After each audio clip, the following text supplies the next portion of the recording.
It's our intention as we sit here today to give Mason Rudolph an opportunity to start.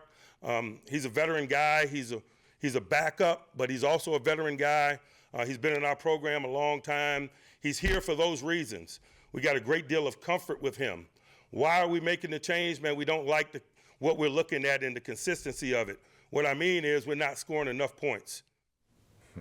Hi everybody, I'm Missi Matthews with Bob Pompeani. Welcome to the Extra Point presented by Microsoft Surface. It is a Tomlin Monday, and we just heard from Coach Tomlin that Mason Rudolph will start the week as the Steelers' starting quarterback. Kenny Pickett does have a chance, but he has decided after what he saw from Mitch Trubisky in 2 games, now their third loss, losing in Indy, 30-13. It just feels like this offense is unraveling and they're not able to produce points, simple as it is. It's strictly about scoring enough points. They had a nice start, 13-0, took advantage of a block punt, but then offensive line woes, there were bad throws, a couple of interceptions along the way. The run game could never get generated, so they got to do something. And Mike Tomlin, after the game, talked about change. There are only so many changes you can make. George Pickens needs to get that ball, by the way. He got out-jumped by someone 6 inches smaller than him.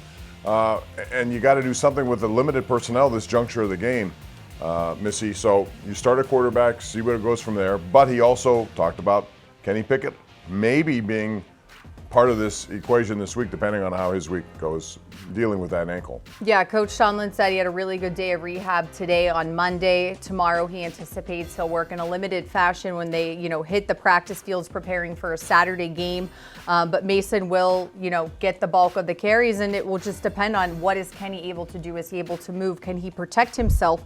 So it'll be interesting to see who starts on Saturday against the Bengals, but I think just disappointing when you look at the 3 losses and not being able to score the points and then giving up double-digit unanswered points in each of those 3 games. It just feels like what was once very promising, knowing where the Steelers were sitting at one point, and now they're sitting at 7-7 and really just small chances for the playoffs and needing help, whereas before they could have just won some games and been in a really good spot, kind of like the Bengals. Exactly. Steelers had 2 home games against teams that only had 2 wins, and those are the games you expect them to win. Regardless how you win them, you got to win them. They didn't. They went on the road. A good start, and then all of a sudden things changed. And Indianapolis, to their credit, even with their injuries, and they had a ton of them, they were able to dominate possession time, run the ball, and basically made it impossible for the Steelers to get back into this game. Yeah, the second quarter where it started unraveling, but I just think penalties for the Steelers just really hampering what they were trying to do, even if it felt like they were getting a promising drive going. They were just coming anywhere and everywhere, and they just could not. I feel like you couldn't get it to stop. It was the snowball effect that you see so many times. And then the defense just dealing with the attrition of injuries that we have continued to see, not just at inside linebacker. You lose DeMonte KZ. He's ejected from the game for a hit on Michael Pittman Jr.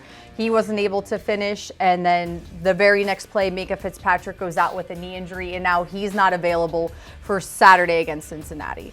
Yeah, and the thing that was concerning is they not only did they run the ball well at one point 13 straight times, but also they pretty much attacked the middle of the field. And again, this is where the attrition factor makes it almost impossible. You have a bunch of guys, 6, 7, 8 guys that you use on the inside trying to figure out how to cover some of these tight ends. We saw it in this game with Mo Alley Cox. We saw it in the previous 2 games with Trey McBride and Hunter Henry with New England. Both those guys were very effective, and that's what the last time the Steelers played Cincinnati, they had that issue as well with some lesser-known tight ends. But, I mean, obviously teams are going to look at tape and know that's where they're vulnerable, so you have to figure out a way to stop this from happening. And it just, as you mentioned, snowball's a good word for the Indianapolis game. All right, let's take a listen to what TJ Watt had to say after the game. They just continued to smash the run, and we weren't able to stop it. And they were able to continue to dictate what they wanted to do. And when you're not able to stop something, they're going to continue to do it, and that's what you saw. And this is exactly what TJ Watt is talking about. As you said, those 13 straight runs, eating up the clock, making sure the Steelers didn't have time to do anything. And it's crazy when you think about it. 2 games with blocked punts. Not able to do something from it, and usually the numbers are in your favor when something like that happens, but it just felt like even in the second half they had a chance to come out after the Colts got the ball first and it went downhill from there. Yeah, and they were just gouging them, as you see in this videotape. The defensive front wasn't making any plays at all. It had to go all the way through safeties before people were actually being touched. They had 4 straight runs over 10 yards.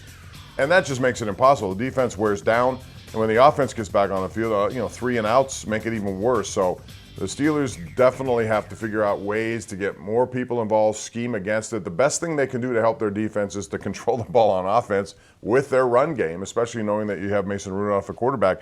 Unless they come out and decide they're going to change everything and make him throw 55 times, which I don't expect, the run game will be very important in this game as well. Yeah, but like you said, there's only so many changes that can be made. The other thing, Coach announced the quarterback change, not going with Mitch Trubisky for this one, either Mason Rudolph or Kenny Pickett. But in terms of defense, you might be getting some of those practice squad veteran guys, Eric Rowe, Miles Jack, who might be stepping in and trying to fix things. Division of labor. Cam Hayward's in the concussion protocol. Trenton Thompson is dealing with a from the Colts game. It just the injury list keeps growing on that side of the ball, and they've been asked to do a lot this season in terms of helping the offense when they were really starting out slow. There's no question about it, but you could take a page out of what I think Buffalo did this past week when they ran the ball right at Dallas. And the best thing you can do for an offense that was clicking like Dallas, they decided to run the ball, and they ran it for 250 yards. And that's how you keep the ball away from the other team. Cincinnati is a team that's really playing well, and they've been certainly going down the field a lot, even with Jake Browning, who has a great completion percentage. But this is where the Steelers have got to get better. This offensive line here, Missy, was not anywhere near as effective as it's been early in the season, midway through the season. They have to be more dominant, move guys off the ball, and if they do, they could have some sort of success, because Cincinnati, like all these teams, has some injuries as well. Yeah, Jamar Chase, don't know the status of him, but T. Higgins wasn't available the first time the Steelers and Bengals met. They'll see him on Saturday, but I think, even just the fumble by Najee Harris, where they were, and just the life it took out of the team at that point, you could tell that it was definitely something that deflated the energy based on where they were and what they were trying to accomplish. Yeah, you don't see him fumble all that much, but given the fact that I think it was the first offensive play of the second half for them, and it turned into immediate points because Gardner Minshew went to the air and burned the secondary, burned the linebackers as well. Mark Robinson had a chance to play in this game, and again, I think he needs to step up more than he did in this one. There were times he was running way far away from guys he was supposed to cover. So, but when you're down to this sort of 6, 7, 8 guys in the middle of the field, this is what you're going to have to deal with. So pressure on the quarterback's important. Stopping them up front is important. We'll see what they can do Saturday. Yeah, scheming up something differently. I just think even possession downs, the weighty downs, as Coach Tomlin likes to call them, on offense and defense, that has just been a reoccurring theme throughout this entire season, where it's always an issue when you look at what they're able to do in terms of converting or stopping the opposing team. Third down, and in this game, again, the Steelers couldn't get it done where Indianapolis moved the chains. They did it at I think it was over 50%, where the Steelers were really struggling in that regard.